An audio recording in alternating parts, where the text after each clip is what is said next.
Who are you, and what is your occupation? I'm Mike Van. I currently work at an agency in Norwich called Reliance Health. It's a nonprofit organization, community based, that works with folks who have a mental health disorder or a substance use disorder. All right. What traits and skills are necessary to be successful as a social worker?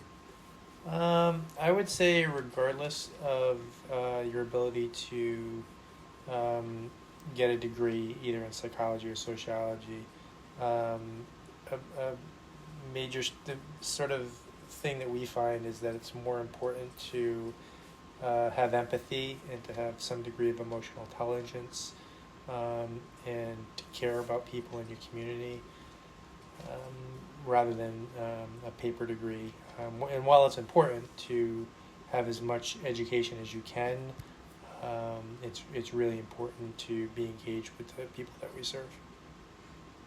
How is technology used in this profession? We use it quite a bit for collecting data to show what's working and what's not working. And in terms of how social services are generally funded, it's generally funded on sort of a best practices model. So really you have to prove that what you're doing is working, whether it's getting people housed, getting people on entitlements, getting them health benefits. So we use technology quite a bit to collect data and share that with state and federal government in terms of assisting us with funding for future projects. What environments and situations do you regularly encounter? So because we work directly in the community, we work on a model that's based on meeting people where they're at, which means that we might go into people's homes, we might go down by the train tracks to meet somebody who's homeless, we might go to a homeless shelter, we might go to a nursing home or some sort of skilled facility where people are temporarily staying. So it's really about the comfort level of the folks that we're serving, so we can provide the best service possible that's comfortable for them. All right. What types of people are you helping as a social worker, and what are you ultimately trying to accomplish while working with them?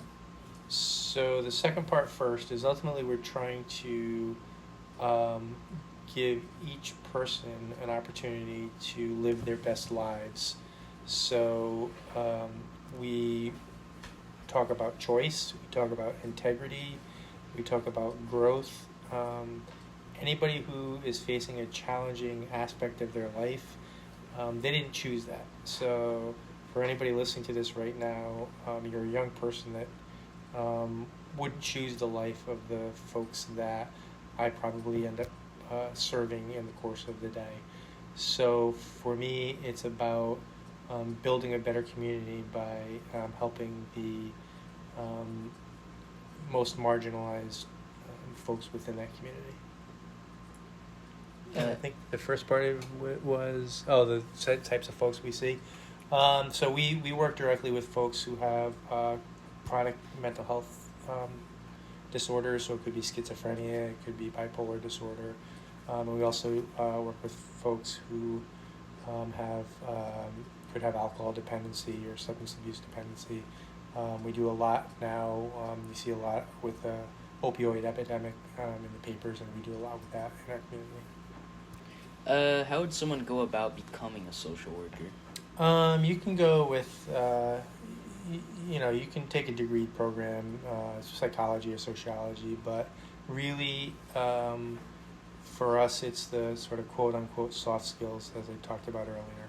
So if you are caring and empathetic and really want to help your community and really want to help your fellow man, you could volunteer with an organization and get hired through that route, which is actually how I ended up with my job, which is I volunteered for 6 months at Reliance Health, and they ultimately hired me.